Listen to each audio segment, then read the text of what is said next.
हे future topper, गुरु भैया this side. आप सभी का स्वागत है class 12 geography rapid revision series की एक और शानदार वीडियो में। आज हम करेंगे chapter land resources and agriculture. बहुत कम टाइम में इस तरीके से इस चैप्टर को करा दूंगा कि इसके बाद एनसीईआरटी खोलने की भी जरूरत आपको महसूस नहीं होगी। बहुत ही शानदार वीडियो होने वाली है। बिना टाइम वेस्ट किए सीधा चालू करते हैं।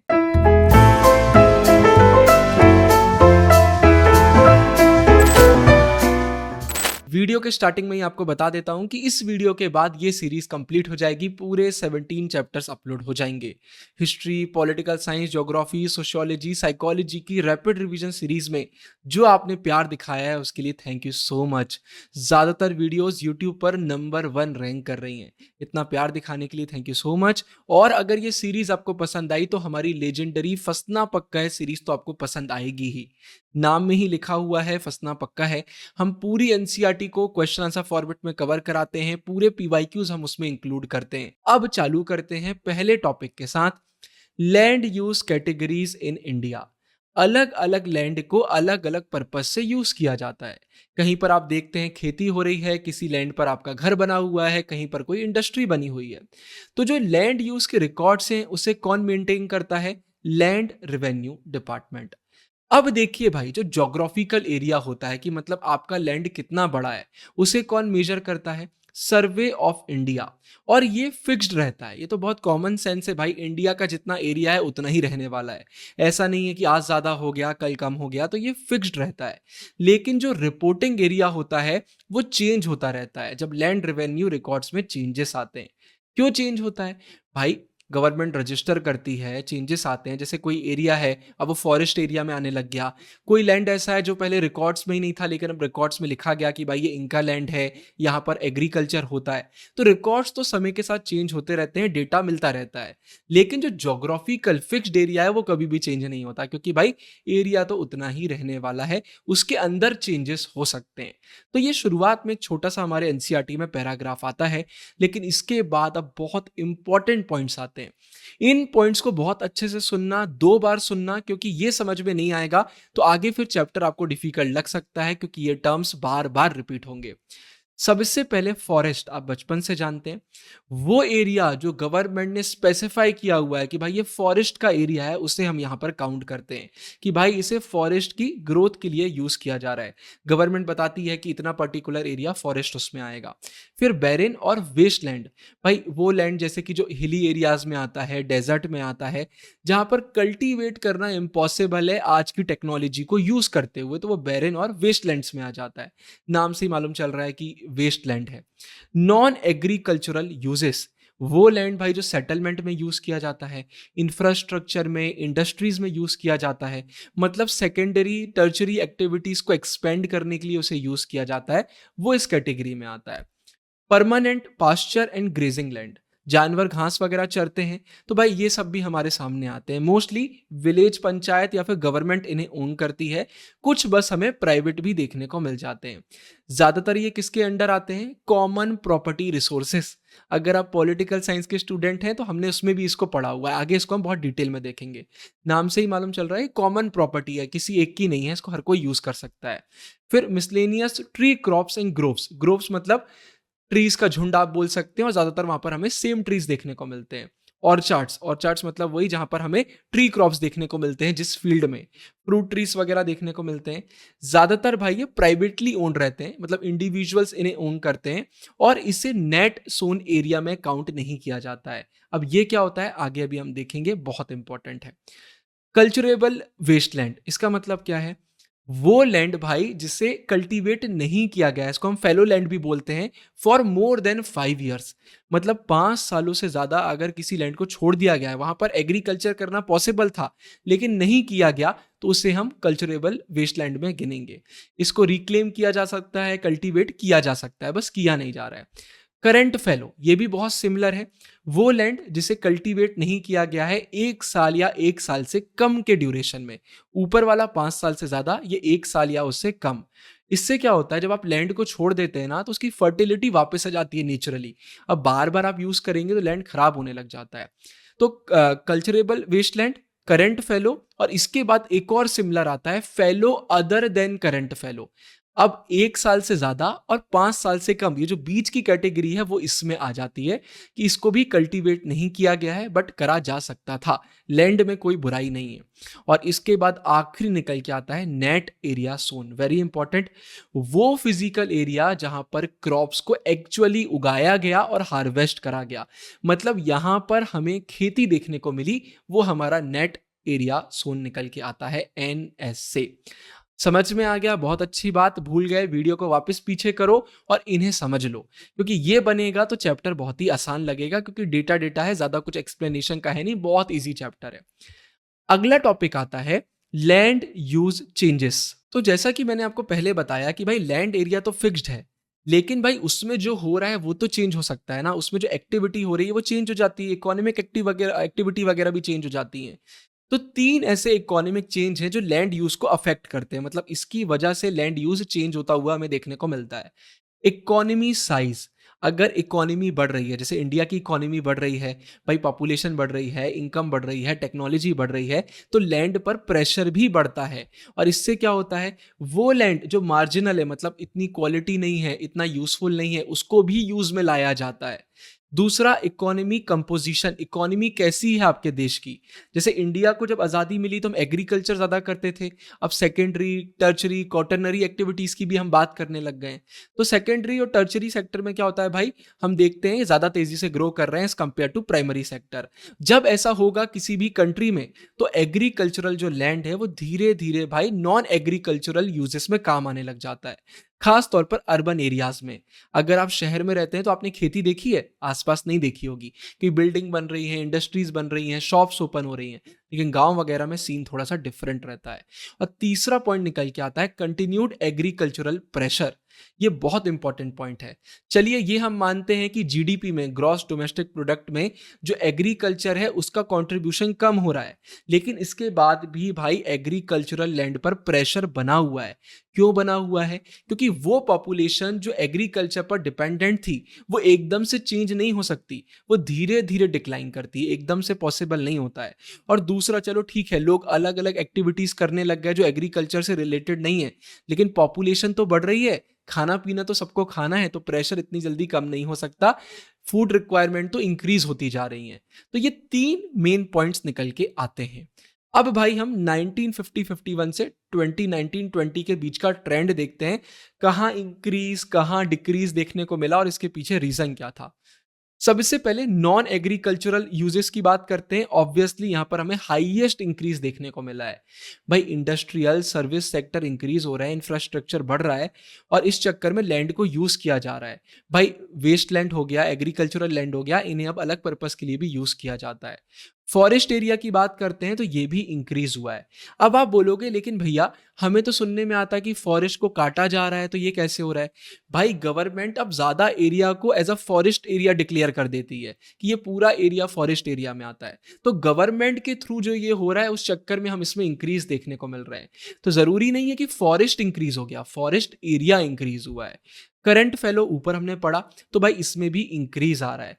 डिपेंड करता है भाई क्रॉपिंग साइकिल क्या है, रेनफॉल कैसा क्या हो रहा है, तो फ्लक्चुएट करता है, बट फिर भी एक इंक्रीज है। नेट एरिया सोन, मतलब जिस एरिया में भाई हमने एग्रीकल्चर किया हुआ है वहां रिसेंट इंक्रीज हमें देखने को मिला है। भाई हम कल्चरेबल वेस्टलैंड को यूज कर रहे हैं फार्मिंग के लिए। पहले क्या होता था, हमें डिक्रीज देखने को मिल रहा था, एक स्लो डिक्रीज था, क्योंकि भाई नॉन एग्रीकल्चरल यूज के लिए भी लैंड को यूज किया जा रहा था। लेकिन अब उस लैंड को भी यूज किया जा रहा है जैसे पहले यूज नहीं किया जाता था, क्योंकि फूड प्रोडक्शन बढ़ाना है, इकोनॉमी को इंक्रीज करना है, तो एक रिसेंट इंक्रीज देखने को मिला है। इसके बाद वेस्टलैंड्स की बात करते हैं तो भाई डिक्लाइन देखने को मिला है। क्यों? एग्रीकल्चर हो या नॉन एग्रीकल्चर सेक्टर हो, दोनों साइड से प्रेशर बहुत आया है और इन लैंड को यूज करा जाने लगा है, इसलिए अब वेस्ट लैंड कम हो गए, डिक्रीज हो गया है। ट्री क्रॉप्स और ग्रोव्स की बात करते हैं, डिक्लाइन आया है क्योंकि एग्रीकल्चरल लैंड से प्रेशर आ रहा है, तो इनमें डिक्लाइन आएगा। फेलो लैंड की बात करते हैं तो यहां पर भी डिक्लाइन आया है, तो सीधे सीधे एक रजिस्टर्ड डिक्लाइन है। अगर हम specifically fellow other than current fellow की बात करते हैं, जो हमने पढ़ा हुआ था, जो बीच की कैटेगरी में आते हैं, वहां पर यह चीज हमें देखने को मिली है। तो कुल मिला के बात यह है कि अब लैंड को खाली नहीं छोड़ा जा रहा है, क्योंकि बहुत स्पीड में काम करने की जरूरत है, लोग बहुत यूज कर रहे हैं और इसलिए लैंड डिग्रेड वगैरह भी हो रहा है। मैंने कहा था इस टॉपिक को हम टच करेंगे, तो कॉमन प्रॉपर्टी रिसोर्सेज की भी बात करते हैं। तो सबसे पहले अगर इसकी डेफिनेशन की बात करते हैं, तो ये वो नेचुरल रिसोर्सेस हैं जो भाई पूरी कम्युनिटी की होती हैं, किसी एक की नहीं होती। हर मेंबर के राइट है कि भाई वो इन्हें एक्सेस कर सकता है, अपने तरीके से यूज़ कर सकता है। कुछ स्पेसिफिक ऑब्लिगेशन होते हैं, कुछ रूल्स होते हैं, कुछ ड्यूटीज़ होती हैं कि जैसे अगर आप यूज़ कर रहे हो तो आपको ध्यान भी रखना है, एक लिमिट में यूज़ करना है, सबका ध्यान देना है। बट किसी एक की नहीं होती, हर किसी के लिए होती है। किसी एक के प्रॉपर्टी राइट्स इसके ऊपर नहीं होते हैं। एग्जाम्पल पास्चर लैंड्स हो गए, कम्युनिटी फॉरेस्ट हो गए, विलेज वाटर बॉडीज हो गई। अब जैसे आप कहीं पर भी वाटर बॉडी में जा रहे हैं तो किसी एक की थोड़ी है, सब यूज कर सकते हैं।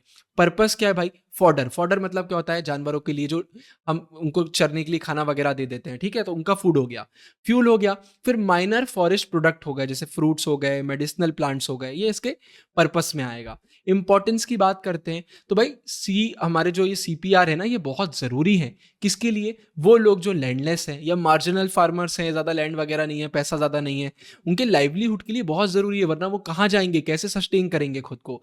वीकर सेक्शन के लिए बहुत ज़रूरी है, जो लाइव स्टॉक पे डिपेंड करता है। क्योंकि भाई मान के चलो, जैसे आपको अपने जानवरों को चराना है, जगह ही नहीं है, तो आप क्या करेंगे?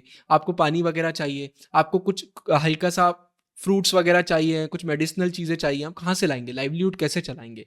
और विमिंग के लिए भी बहुत इंपॉर्टेंट है, क्योंकि टिपिकली यही रिस्पॉन्सिबल रहती है फॉडर और फ्यूल को करेक्ट करने के लिए। वीडियो में आगे बढ़ने से पहले अगर आपको चाहिए हमारे सबसे शानदार प्रीमियम नोट्स हर एक मेजर सब्जेक्ट के, या फिर आपको चाहिए फंसना पक्का है सीरीज के पीडीएफ जिसमें सारे इंपॉर्टेंट क्वेश्चन आंसर, सारे पीवाईक्यूज है, एनसीईआरटी को क्वेश्चन आंसर फॉर्मेट में निचोड़ दिया है, तो डिस्क्रिप्शन में लिंक आपको मिल जाएगा। प्रीमियम नोट्स हो चाहे फंसना पक्का हो, एप्लीकेशन वेबसाइट से आप ले सकते हैं, डिस्क्रिप्शन में सारे लिंक हैं। सबसे प्रीमियम, सबसे बेस्ट है। अब वीडियो में आगे बढ़ते हैं। Agricultural land use and technology. तो भाई एग्रीकल्चर में लैंड का तो भाई सबसे ज्यादा यूज है, राइट? इंपॉर्टेंस सबसे ज्यादा है, क्योंकि agriculture purely land based activity है। आप लैंड के बिना एग्रीकल्चर नहीं कर पाएंगे। लैंड का कंट्रीब्यूशन एग्रीकल्चरल आउटपुट में ज़्यादा है किसी और भी सेक्टर से अगर आप कंपेयर करते हैं तो। बहुत सारा लैंड यूज़ होता है, बहुत हम एग्रीकल्चर से आउटपुट भी निकालते हैं। अब लैंड की क्वालिटी जैसी रहेगी, उसी हिसाब से भाई प्रोडक्टिविटी रहेगी एग्रीकल्चर की। अच्छी क्वालिटी है तो ज़्यादा क्रॉप्स वगैरह आप उगा पाएंगे, अच्छी क्वालिटी के उगा पाएंगे। और लैंड ओनरशिप की एक हमें सोशल वैल्यू भी देखने को मिलती है, खास तौर में रूरल एरियाज में। आपने सुना होगा जमींदार है भाई, इनके पास तो बहुत ज़मीन है, तो ये है। और भाई आपको सिक्योरिटी रहती है, कभी लोन वगैरह लेना है, क्रेडिट वगैरह उठाना है, और आपको यूज करना है, पैसा कमाना है, और सोशल स्टेटस भी आपका बढ़ जाता है अगर लैंड आपके पास ज्यादा रहता है। Total cultivable land stock. भाई इसको हम कैसे कैलकुलेट करते हैं कि टोटल कितना कल्टीवेबल एरिया हमारे पास है? तो नेट सोन एरिया, एनएसए को, जितने भी फेलो लैंड्स हैं उन्हें, और जितना भी कल्चरेबल वेस्ट लैंड है, इन्हें हम कंबाइन करते हैं, ऐड करते हैं, और इसके बाद जो एरिया निकल के आता है वो हमारा इसमें निकल कर आता है। This stock has marginally declined as a percentage of the total reporting area. Decline क्यों आया है? हमने आपको ऊपर बताया कि बहुत एक्टिविटीज वगैरह बढ़ रही हैं दूसरे सेक्टर्स में भी, वो एक मेन रीजन निकल के आ रहा है। तो टोटल कल्टीवेबल एरिया मतलब जहां पर आप कल्टीवेट कर सकते हैं, कर रहे हो ना कर रहे हो वो अलग मैटर है, बट आप कर सकते हैं। Need for land saving technologies. देखिए भाई, आप नए लैंड को तो एग्रीकल्चर में नहीं ला सकते, नेट सोन एरिया में नहीं ला सकते, क्योंकि लिमिटेड लैंड है, अलग अलग पर्पसेस से यूज हो रहा है। इसलिए टेक्नोलॉजी को फोकस करना चाहिए कि जो लैंड हमारे पास पहले से है उसकी प्रोडक्टिविटी को मैक्सिमाइज कैसे कर सकें, कि भाई उसी में हम ज्यादा कुछ कर पाएं। अब ये कैसे हम कर सकते हैं? हम यील्ड को रेस कर सकते हैं। यील्ड मतलब क्या होता है? कितना लैंड से आउटपुट आ रहा है। मतलब जैसे अगर आपने वीट क्रॉप लगाया तो कितना वीट आप प्रोड्यूस कर पा रहे हैं, जितना ज्यादा लैंड से कर पाएंगे उतना बेटर है। तो increase crop output per unit area, कि हर एरिया से ज्यादा क्रॉप निकलना चाहिए। इंक्रीज इंटेंसिटी, कि भाई हम ज्यादा एग्रीकल्चर करें, साल में कई बार करें। तो भाई टोटल आउटपुट अगर आपको बढ़ाना है तो क्रॉप इंटेंसिटी भी बढ़ाना पड़ेगा, जिससे हम लैंड को बहुत अच्छे से यूटिलाइज कर पाएं और रूरल अनएम्प्लॉयमेंट को भी रिड्यूस कर पाएं, लोगों को काम मिलता रहे। अब क्रॉपिंग सीजन इन इंडिया, तो टोटल में 3 आते हैं। खरीफ, इसको लोग खारिफ भी बोलते हैं लेकिन प्रोनाउंसिएशन खरीफ है। फिर रबी, और इसके बाद जायद। ये 3 निकल के आते हैं, एक एक करके इनको पढ़ते हैं। सबसे पहले खरीफ की अगर बात करते हैं तो जून से सितंबर, ये साउथ वेस्ट मॉनसून के टाइम पे हमें देखने को मिलता है, और ट्रॉपिकल क्रॉप्स उगाए जाते हैं। राइस, कॉटन, जूट, ज्वार, बाजरा, तुर। फिर अगर हम रबी की बात करते हैं तो अक्टूबर से मार्च अप्रैल के बीच में हमें देखने को मिलता है। जब विंटर आ रहा होता है उस समय हमें ये देखने को मिलता है। लो टेम्परेचर है ना, टेम्परेट सब ट्रॉपिकल क्रॉप्स यहाँ पर उगाए जाते हैं, जैसे कि वीट, ग्राम, रेप सीड्स, मस्टर्ड, बार्ले, इन्हें उगाया जाता है। फिर जायद की बात करते हैं तो अप्रैल जून हमें देखने को मिलता है। शॉर्ट समर सीजन के टाइम पे ये होता है, रबी हार्वेस्ट के बाद। इसमें इरिगेशन की रिक्वायरमेंट होती है। वाटरमेलन्स, वेजिटेबल्स, फॉडर वगैरह हमें देखने को मिलता है। बहुत ही सिंपल है।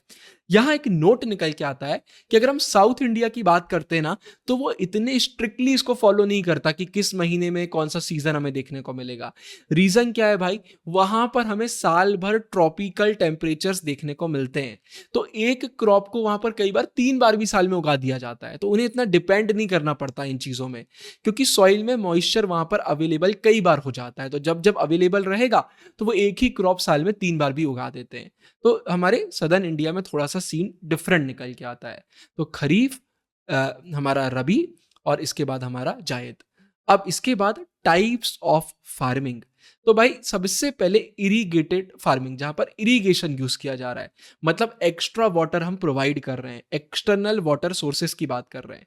अब यहां पर दो टाइप निकल के आते हैं, प्रोटेक्टिव और हमारा प्रोडक्टिव। प्रोटेक्टिव इरिगेशन का मतलब क्या होता है, नाम से ही मालूम चल रहा है कि भाई हम रेनफॉल को सप्लीमेंट करते हैं। हमें मालूम है कि रेनफॉल इनफ नहीं है, तो थोड़ा सा हम और प्रोवाइड करने की कोशिश करते हैं, या हम कोशिश करते हैं कि ज्यादातर एरिया में हम थोड़ा सा मॉइस्चर एक्स्ट्रा प्रोवाइड कर पाए, मतलब हर एरिया में थोड़ा थोड़ा एक्स्ट्रा पानी प्रोवाइड कर पाए, जिससे क्रॉप पानी की कमी से मरे ना। इसलिए यहां प्रोटेक्टिव इरिगेशन, प्रोटेक्ट करने की बात कर रहे हैं।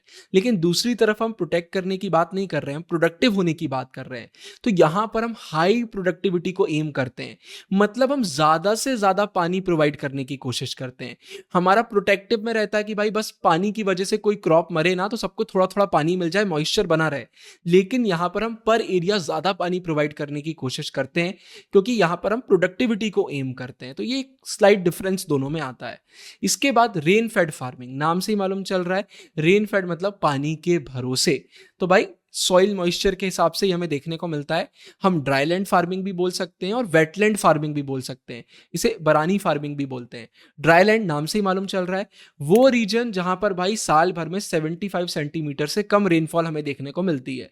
यहां पर कोशिश करी जाती है कि सॉइल के मॉइस्चर को हम कंजर्व कर सकें, बचा सकें, और वो वाले क्रॉप उगाए जाते हैं जो हार्डी हैं, मतलब ड्रॉट रेजिस्टेंट है, जिनको इतना ज्यादा प्रॉब्लम नहीं होता, बिल्कुल ठोस टाइप के हैं, वो पानी कम भी रहेगा तो चल जाएगा, जैसे रागी, बाजरा, मूंग।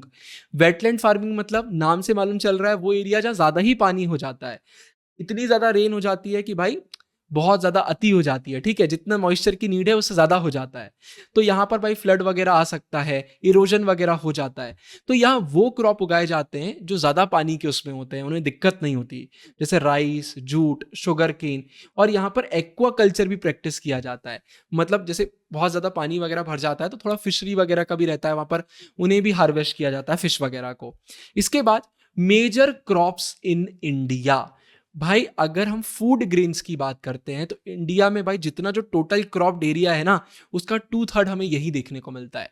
मतलब 2/3 हिस्से में फूड ग्रेन्स उगाए जाते हैं जिन्हें हम कंज्यूम करते हैं। इन्हें हम दो उसमें क्लासिफाई करते हैं, सीरियल्स और पल्सेस, हम दोनों को पढ़ेंगे। पूरे वर्ल्ड में इंडिया 3rd रैंक पे आता है, चाइना और यूएसए के बाद। अगर हम सीरियल्स वगैरह की बात करते हैं तो टोटल 11% इसका देखने को मिल जाता है पूरे वर्ल्ड में, इंडिया का कंट्रीब्यूशन। तो समझ जाइए हम पल्सेस सीरियल्स में दुनिया से कितने आगे हैं। सीरियल्स की बात करते हैं, फिर हम पल्सेस की बात करेंगे। क्रॉप्ड एरिया का टोटल 54% हमें सीरियल्स में देखने को मिलता है। सबसे पहले राइस की बात करते हैं। तो ये स्टेपल फूड है, मतलब इसको हम डेली बेसिस में कंज्यूम करते हैं, इंडिया की ज्यादातर पॉपुलेशन कंज्यूम करती है। पूरे वर्ल्ड में जो प्रोडक्शन होता है उसमें इंडिया का कंट्रीब्यूशन 22.07% है। ये एक ट्रॉपिकल ह्यूमिड क्रॉप है, जिसे भाई अलग अलग एल्टीट्यूड्स में उगाया जाता है। तो अलग अलग इंडिया के हिस्सों में आपको देखने को मिलेगा, सी लेवल के पास में भी देखने को मिलेगा और 2000 मीटर ऊपर भी देखने को मिलेगा सी लेवल से। अगर हम हिमालयाज की बात करते हैं, नॉर्थ वेस्टर्न पार्ट्स की बात करते हैं, तो भाई ये खरीफ क्रॉप का पार्ट है और ये साउथ वेस्ट मानसून के ड्यूरिंग में उगाया जाता है। अगर हम सदर्न स्टेट्स की बात करते हैं, वेस्ट बंगाल की बात करते हैं, तो वहाँ जो क्लाइमेट की कंडीशन है उस चक्कर में साल में 2 से 3 बार इसको उगा दिया जाता है, अलग अलग नाम से, औस, अमन, बोरो। तो अलग अलग मंथ्स के हिसाब से डिस्ट्रीब्यूशन रहता है, अलग अलग स्टेट्स के हिसाब से नेम डिस्ट्रीब्यूशन रहता है।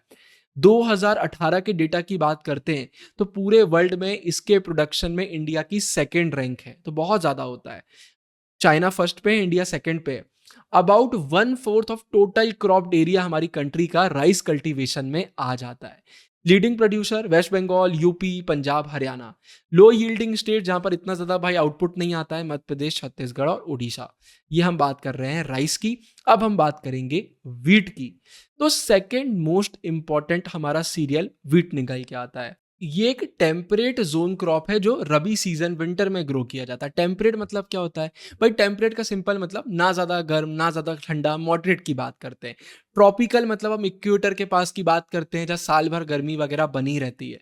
अबाउट 40% जो क्रॉप्ड एरिया है वो वीट का है हमारे इंडिया की। अगर हम बात करते हैं पूरे वर्ल्ड के टोटल प्रोडक्शन की बात करते हैं वीट के, तो इंडिया कितना अकाउंट करता है? 12.8%। ये बहुत बड़ा नंबर होता है पूरे वर्ल्ड के हिसाब से। ज्यादातर ये इरिगेटेड कंडीशन में उगाया जाता है, एक्स्ट्रा वाटर की नीड पड़ती है। अगर हम 80% ऑफ इट्स एरिया की बात करते हैं, कहाँ देखने को मिलता है इसका कल्टीवेशन? तो भाई हमें ये इंडो गैंजेटिक प्लेन्स में देखने को मिलता है, मालवा प्लेट्यू में देखने को मिलता है और हिमालयाज में देखने को मिलता है। UP, Madhya Pradesh, Punjab, Haryana, Rajasthan leading producers में आ जाते हैं। ज्वार की बात करते हैं, सोरगुम भी बोलते हैं। भाई ये कोर्स ग्रेन है, थोड़ा सा कठोर टाइप का है, एकदम से ऐसा नहीं होता कि बहुत ज़्यादा केयर की ज़रूरत पड़ रही है। मेन फूड क्रॉप है ये सेमी एरिड एरियाज में, सेंट्रल और सदर्न इंडिया में।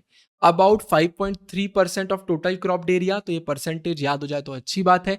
इन केस एग्जाम में भूल जाओ तो अप्रोक्स तो लिख के ही आ जाना। जैसे 5.3 भूल गया तो 5% लिख देना और ब्रैकेट में अप्रोक्स लिख देना। बोर्ड एग्जाम में क्वेश्चन आंसर में चल जाएगा, लेकिन सीयूटी के लिए प्लीज डेटा पर फोकस करिए ना। महाराष्ट्र अगर हम बात करते हैं तो पूरा जो नेशनल आउटपुट है उसका ओवर हाफ हमें महाराष्ट्र में ही देखने को मिल जाता है। अगर हम साउथ की बात करते हैं, रेनफेड एरिया मतलब जो रेन पर डिपेंडेंट है, वहाँ बहुत लो यील्ड हमें देखने को मिलती है और ये खरीफ और रबी दोनों सीजन में सोन किया जाता है। बाजरा की बात करते हैं, ये भी एक कोर्स सीरियल है, एक हार्डी क्रॉप है, हार्ड है, कट्टर है एकदम, ऐसा नहीं है कि थोड़े थोड़े उसमें खराब हो गया। हॉट ड्राई कंडीशन में देखने को मिलता है। ड्रॉट वगैरह से इसको इतनी प्रॉब्लम नहीं होती है कि ड्राई स्पेल आ गए, बरसात वगैरह नहीं हुई, सूखा पड़ गया, तो उस कंडीशन के लिए ठीक रहता है ना, नॉर्थ वेस्टर्न और वेस्टर्न इंडिया में। टोटल क्रॉप्ड एरिया का 5.2%।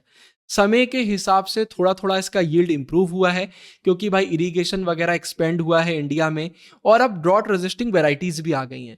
क्या होता है, ऐसी वेराइटी की सीड्स वगैरह भी आ जाती हैं जिससे क्या प्रॉफिट होता है, आप बेटर तरीके से काम कर पाते हो। तो बस उसी की बात करी जा रही है। Rajasthan, Maharashtra, Gujarat, UP, Haryana leading producers में जाते हैं। इसके बाद मेज, मक्का, कॉर्न आपने सुना होगा, उसकी बात करते हैं। इसे फूड फॉडर दोनों के लिए यूज किया जाता है और सेमी एरिड कंडीशन मतलब जहां पर ज्यादा रेनफॉल वगैरह में देखने को नहीं मिलती, थोड़ा सा ड्राई एटमॉस्फेयर देखने को मिलता है। और इंफीरियर सॉइल्स मतलब जो सॉइल अच्छी क्वालिटी की नहीं है वहां पर इसको ज्यादा देखने को हमें मिलता है। टोटल क्रॉप्ड एरिया का 3.6% देखने को मिलता है। अगर हम सदर्न स्टेट्स की बात करते हैं तो वहां पर यील्ड हाईएस्ट है और सेंट्रल पार्ट्स के टुवर्ड्स थोड़ी सी ये डिक्लाइन कर जाती है। ये पंजाब में और eastern and north eastern regions में सोन नहीं किया जाता है, वहां कल्टीवेट नहीं किया जाता है। लीडिंग प्रोड्यूसर कर्नाटका, मध्य प्रदेश, बिहार, आंध्र प्रदेश, तेलंगाना, राजस्थान और उत्तर प्रदेश। अब इसके बाद पल्सेस की बात करते हैं। 11% ऑफ क्रॉप्ड एरिया। सबसे पहले रोल। तो जो पल्सेस है ना वो लेग्यूम क्रॉप्स है, मतलब ये नाइट्रोजन फिक्सेशन का काम करते हैं। जो एयर में नाइट्रोजन है उसे कन्वर्ट कर देते हैं सॉइल के नाइट्रोजन में, जिससे फर्टिलाइजर्स की नीड कम हो जाती है, फर्टिलिटी इंक्रीज हो जाती है। ये प्रोटीन में भी रिच रहते हैं। ये ड्राई लैंड के रेनफेड क्रॉप्स हैं, मतलब भाई सीधे रेन पर डिपेंडेंट हैं, इसलिए लो और फ्लक्चुएट करता रहता है इनका यील्ड। अब एक एक करके देखते हैं। ग्राम की बात करते हैं। ये एक सब ट्रॉपिकल हमारा रबी क्रॉप है जहां पर बहुत ही मिनिमल इरिगेशन, 1 और 2 लाइट शावर्स की जरूरत पड़ती है। टोटल क्रॉप्ड एरिया का 2.8%। लेकिन इसे वीट ने डिस्प्लेस कर दिया है ग्रीन रेवोल्यूशन एरियाज में। जहां जहां ग्रीन रेवोल्यूशन हुआ वहां पर अब हमें वीट का प्रोडक्शन देखने को मिलता है। Leading producers M P, U P, Maharashtra, Andhra Pradesh, Telangana और राजस्थान। अब तुर, भाई अरहर, रेड ग्राम, पिजिन पी आपने नाम सुने होंगे। ये सेकेंड मोस्ट इंपॉर्टेंट पल्स है। ये मार्जिनल लैंड्स में कल्टीवेट किया जाता है अंडर रेन फेड कंडीशन, तो रेन पर डिपेंडेंट रहता है। टोटल क्रॉप्ड एरिया का अप्रोक्स 2% और लो पर हेक्टेयर आउटपुट है, तो पर एरिया आउटपुट इतना ज्यादा देखने को नहीं मिलता है। महाराष्ट्र टोटल कंट्रीब्यूट कर देता है अप्रोक्सीमेटली 1/3 ऑफ टोटल आउटपुट, तो एक तिहाई तो महाराष्ट्र से आ जाता है। अब ऑयल सीड्स की बात करते हैं, अबाउट 14% ऑफ क्रॉप्ड एरिया, तो हम 14% की बात कर रहे हैं। कौन से रीजन में ग्रो किया जाता है भाई? मालवा प्लेट्यू के ड्राईलैंड्स हो गए, है ना, मराठवाड़ा हो गया, गुजरात, राजस्थान, तेलंगाना, रायलसीमा रीजन हो गया आंध्र प्रदेश का, और कर्नाटका हो गया। ग्राउंड नट की बात करते हैं तो ये लार्जली एक खरीफ क्रॉप है, रेन फेड और ड्राईलैंड्स का, ठीक है, तो ड्राईलैंड्स में याद रखना। ये रबी सीजन में भी ग्रो किया जाता है सदर्न इंडिया में। अबाउट 3.6% क्रॉप्ड एरिया का रहता है। और पूरे ग्लोब की बात करते हैं तो इंडिया अकाउंट करता है 18.8%। लीडिंग प्रोड्यूसर गुजरात, राजस्थान, तमिलनाडु के, तेलंगाना, आंध्र प्रदेश, कर्नाटका और महाराष्ट्र। फिर इसके बाद रेप सीड मस्टर्ड की बात करते हैं। सब ट्रॉपिकल, सब ट्रॉपिकल मतलब ट्रॉपिकल के जस्ट नॉर्थ और हम साउथ की बात कर रहे हैं, तो एक रबी क्रॉप है। राय, सरसों, तोरिया, तरा मेरा नाम सुना होगा आपने। और ये फ्रॉस्ट को लेकर सेंसिटिव रहते हैं। फ्रॉस्ट मतलब जो पतली एक बर्फ की लेयर बन जाती है जब टेम्परेचर 0 डिग्री के नीचे पहुंचने लग जाता है। नॉर्थ वेस्टर्न सेंट्रल इंडिया में ग्रो किया जाता है। और 2/3 जो कल्टीवेशन इसका होता है अबाउट, वो इरिगेशन के थ्रू होता है। वहां पर भाई इरिगेशन की जरूरत पड़ती है। राजस्थान का कंट्रीब्यूशन इसमें 1/3 है प्रोडक्शन में टोटल। सोयाबीन की बात करते हैं, मध्य प्रदेश और महाराष्ट्र की हम बात कर रहे हैं, दोनों मिलकर टोटल जितना नेशनल आउटपुट है उसका 90% बना देते हैं, तो मतलब मेजॉरिटी प्रोडक्शन हमें यहीं देखने को मिलता है। सनफ्लावर की बात करते हैं तो भाई कर्नाटका में, आंध्र प्रदेश में और तेलंगाना में कंसंट्रेटेड है, वहीं हमें देखने को मिलता है। अब फाइबर क्रॉप्स की बात करते हैं तो इसमें सबसे पहले कॉटन। तो भाई ट्रॉपिकल ये खरीफ क्रॉप है जो कि भाई सेमी एरिड एरियाज में वेल सूटेड रहता है। इसमें क्लियर स्काई की जरूरत पड़ती है जब फ्लावरिंग स्टेज आता है उस टाइम पर। और बोथ हमें शॉर्ट स्टेपल मतलब जिनका फाइबर कम रहता है, इंडियन कॉटन बोल दीजिए उसको, और लॉन्ग स्टेपल मतलब जिनका फाइबर ज्यादा रहता है, क्वालिटी बेटर रहता है, अमेरिकन बोलते हैं इसको, नरमा भी बोलते हैं। तो ये वाले कॉटन दोनों टाइप के इंडिया में आपको देखने को मिलेंगे, अलग अलग वेराइटीज में कल्टीवेट किया जाता है। पूरे वर्ल्ड में इंडिया की प्रोडक्शन में कॉटन के सेकेंड रैंक है। और टोटल कितना क्रॉप्ड एरिया यूज होता है इंडिया का कॉटन के लिए? 4.7%। 3 ग्रोइंग एरियाज हैं। नॉर्थ वेस्ट जहां पर पंजाब हरियाणा आ गया, वेस्ट गुजरात महाराष्ट्र आ गया, साउथ आंध्र प्रदेश कर्नाटका तमिलनाडु आ गया। लीडिंग प्रोड्यूसर गुजरात, महाराष्ट्र और तेलंगाना। अब जूट की बात करते हैं, कैश क्रॉप है भाई ये, है ना, तो कुल मिला के इकोनॉमिकल पर्सपेक्टिव से बहुत यूज होता है। और ये course cloth, bags, decorative items बनाने के लिए यूज होता है। पूरे वर्ल्ड की अगर हम बात करते हैं तो इंडिया टोटल में 3/5 प्रोड्यूस करता है। लेकिन अगर हम टोटल क्रॉप्ड एरिया की बात करते हैं तो सिर्फ 0.5% लैंड हम इसके लिए यूज करते हैं। मेनली हमें ये वेस्ट बंगाल साइड में देखने को मिलता है जहां पर 3/4 प्रोडक्शन होता है। और साथ में बिहार और असम में भी हमें देखने को मिलता है। शुगर केन, अब अदर क्रॉप्स की बात करते हैं तो इसमें अगर हम शुगर केन की बात करते हैं तो ये ट्रॉपिकल क्रॉप है। मोस्टली बाई इरिगेटेड है ये, ठीक है, इंडिया में जहां पर भी है इरिगेशन को यूज किया जाता है। सब ह्यूमिड और ह्यूमिड क्लाइमेट्स में इसको यूज किया जाता है। इंडिया की पूरी ग्लोबल रैंक सेकेंड है आफ्टर ब्राजील। क्रॉप्ड एरिया का 2.4% और पूरे वर्ल्ड प्रोडक्शन का 19.7%। यूपी कितना प्रोड्यूस करता है? अबाउट 2/5 हमारे जो पूरे कंट्री का प्रोड्यूस होता है उसमें। फिर इसके बाद टी की बात करते हैं। Requires undulating topography. Undulating topography मतलब जो फ्लैट नहीं है, वेव्स के स्ट्रक्चर में, उस मोशन में जो लैंड हमें देखने को मिलता है। और भाई वेल ड्रेन्ड सॉइल की जरूरत पड़ती है ह्यूमिड और सब ह्यूमिड एरियाज में। प्लांटेशन कब चालू हुआ? 1840s में हुआ। कहां पर हुआ? ब्रह्मपुत्रा वैली ऑफ असम में। इंडिया की पूरे वर्ल्ड में सेकेंड रैंक आती है। असम की अगर बात करते हैं तो टोटल प्रोडक्शन का भाई आधे से ज्यादा 53.2% तो यहीं देखने को मिल जाता है। टी लीव्स क्या कंटेन करती हैं? कैफीन और टेनिन। कॉफी की बात करते हैं तो ट्रॉपिकल प्लांटेशन क्रॉप है। पूरे वर्ल्ड में इंडिया की 8th रैंक आती है। और पूरे वर्ल्ड का 3.17% कॉफी इंडिया प्रोड्यूस करता है। इंडिया सुपीरियर क्वालिटी की अरेबिका वैरायटी को प्रोड्यूस करता है, याद रखना एमसीक्यूज में आ सकता है। और भाई जो वेस्टर्न घाट्स के हाईलैंड्स हैं वहां पर हमें इसका कल्टीवेशन देखने को मिलता है। कर्नाटका 2/3 अकाउंट करता है पूरे नेशनल आउटपुट का। अब अगला टॉपिक आता है एग्रीकल्चरल डेवलपमेंट इंडिया। तो इंडिपेंडेंस के बाद इंडिया ने कौन सी स्ट्रेटेजीज अपनाई? सबसे पहले स्टार्टिंग के इनिशियल गोल की बात करते हैं तो भाई हमें फूड ग्रेन का प्रोडक्शन इंक्रीज करना था। स्ट्रेटेजी क्या थी कि भाई कैश क्रॉप वगैरह नहीं, हम फूड क्रॉप उगाएंगे, मतलब खाने पीने का उगाएंगे। इकोनॉमी उसके लिए नहीं करेंगे, पैसा कमाने के लिए इतना नहीं करेंगे, स्विच करेंगे। कल्टीवेटेड एरिया को इंक्रीज करेंगे और इंटेंसिफिकेशन करेंगे, ज्यादा स्पीड में ज्यादा इंटेंसिटी से क्रॉप्स को हम उगाएंगे। कुछ प्रोग्राम्स भी निकल के आए। क्या क्या निकल के आए? इंटेंसिव एग्रीकल्चरल डिस्ट्रिक्ट प्रोग्राम आईएडीपी और इंटेंसिव एग्रीकल्चरल एरिया प्रोग्राम आईएएपी, ठीक है, इन्हें भी लॉन्च किया गया मिड 1960s में। लेकिन इंडिया में हमें क्राइसिस देखने को मिले भाई, लगातार ड्रॉट वगैरह आ रहे थे, सूखा पड़ रहा था, तो एग्रीकल्चरल प्रोडक्शन भाई बिल्कुल ठप पड़ गया था और हमें इंपोर्ट करवाना पड़ रहा था, बाहर से मंगवाना पड़ रहा था। और इसलिए इसके बाद भाई मिड 1916 ऑनवर्ड्स हम ग्रीन रेवोल्यूशन लेकर आए, जहां पर हमें पैकेज टेक्नोलॉजी देखने को मिली। पैकेज टेक्नोलॉजी मतलब भाई इसमें देखो अलग अलग कंपोनेंट्स हैं। हाई यील्डिंग वेराइटीज, उन क्रॉप के सीड्स वगैरह को यूज किया गया भाई जो अच्छे से आउटपुट दें, क्वालिटी वाइज बहुत बेटर हो, ठीक है। तो high yielding varieties of wheat हमने मैक्सिको से मंगवाया। राइस की बात करते हैं तो भाई फिलीपींस से। केमिकल फर्टिलाइजर, पेस्टिसाइड्स और फार्म मशीनरी को हमने इंट्रोड्यूस किया।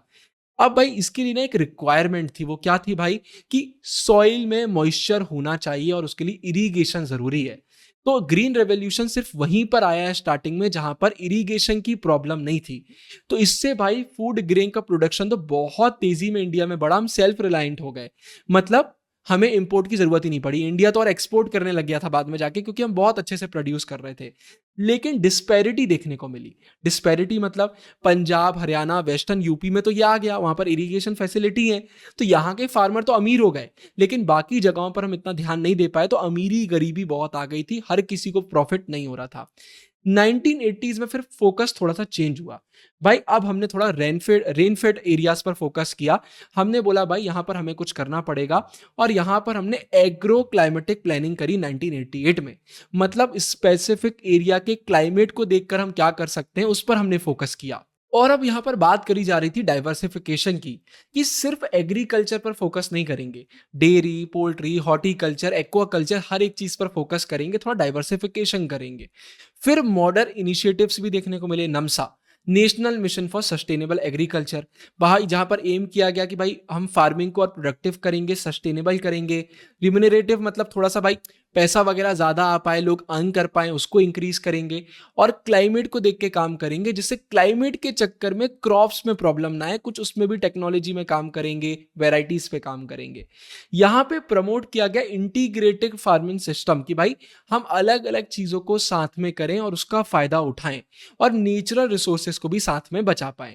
तो यहाँ पर इंटीग्रेटेड फार्मिंग की बात करी जा रही थी। जैसा कि ऊपर भी मैंने आपको एक्वाकल्चर के एग्जांपल पे बताया था ना, मतलब सेम फील्ड को हम अलग अलग पर्पस के लिए यूज करें तो प्रॉफिट वगैरह जनरेट होगा, एम्प्लॉयमेंट जनरेट होगी।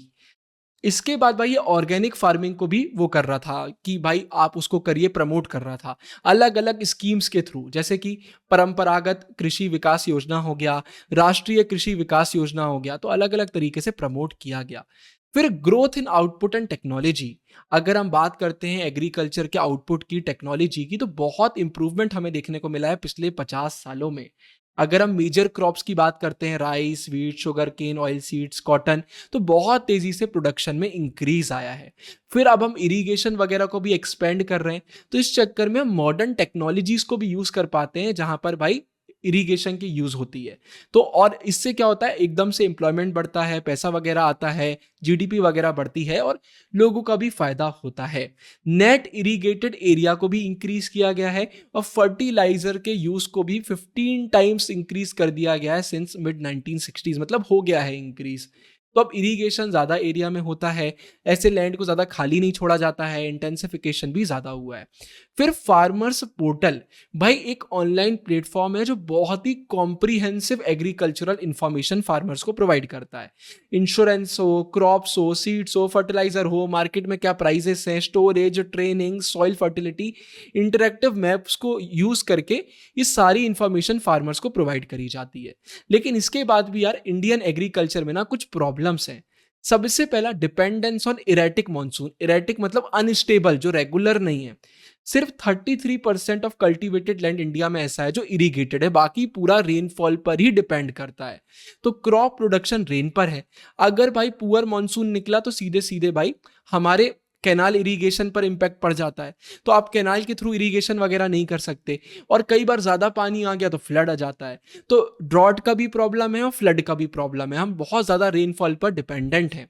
फिर लो प्रोडक्टिविटी, ज्यादातर क्रॉप्स, आप राइस, व्हीट, कॉटन की बात कर लीजिए, पर हेक्टेयर आउटपुट हमारा ज्यादातर क्रॉप्स का कम देखने को मिलता है। अगर हम इंटरनेशनल लेवल पर कंपेयर करें, यूएसए, जापान में ज्यादा प्रोडक्टिव है उनके यहाँ, हमारा इंडिया उतना ज्यादा आउटपुट नहीं दे पाता है। फिर लेबर प्रोडक्टिविटी भी भाई इस चक्कर में कम हो जाती है। क्यों हो जाती है? क्योंकि हम रेन पर डिपेंडेंट हैं, टेक्नोलॉजी इतनी हम खास यूज नहीं करते हैं, तो इस चक्कर में भाई हम अच्छे से यूज नहीं कर पा रहे हैं लोगों की प्रोडक्टिविटी को भी। फिर तीसरे पॉइंट भाई फाइनेंशियल कॉन्स्टेंट्स की बात करते हैं, डेट वगैरह की बात करते हैं। ज्यादातर जो एग्रीकल्चरल इनपुट्स लगते हैं वो बहुत महंगे होते हैं, सीड्स, फर्टिलाइजर, मशीन्स वगैरह महंगी होती हैं।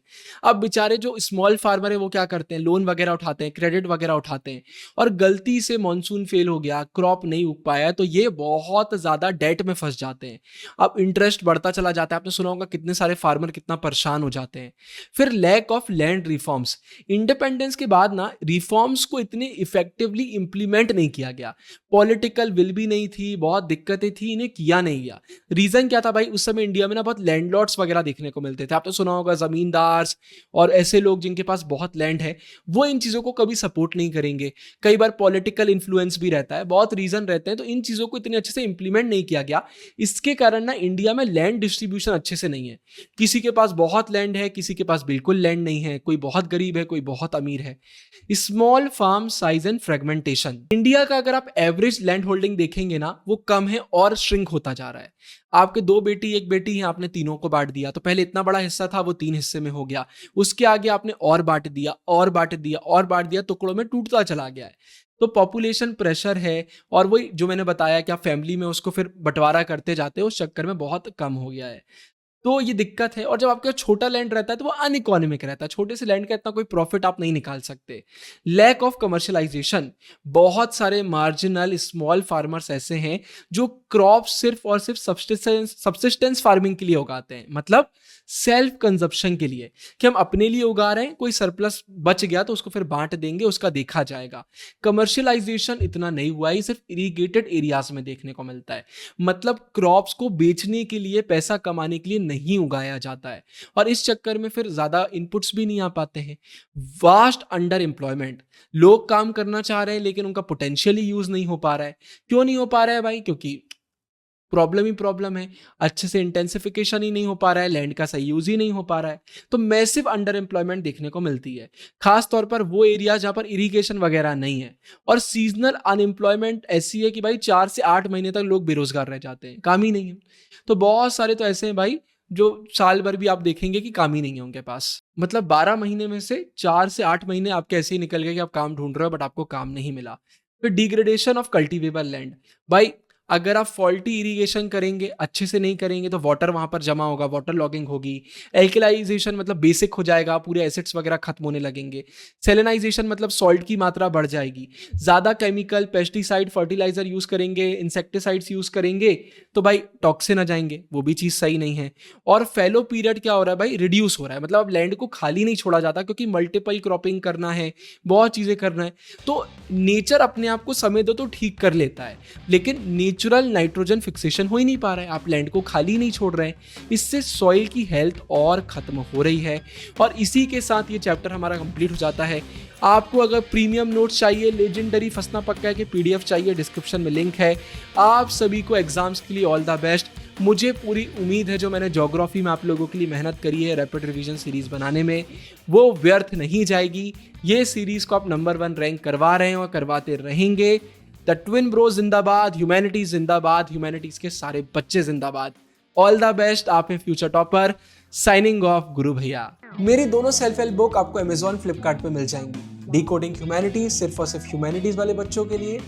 Everything boils down to awareness, हर एक उसके लिए जो लाइफ में ग्रो करना चाहता है। डिस्क्रिप्शन में दोनों बुक्स के सैंपल पीडीएफ्स मिल जाएंगे। पहले सैंपल पीडीएफ को पढ़िए, पेजेस पढ़ के अगर मजा आए तो फिर आप ऑर्डर कर सकते हैं।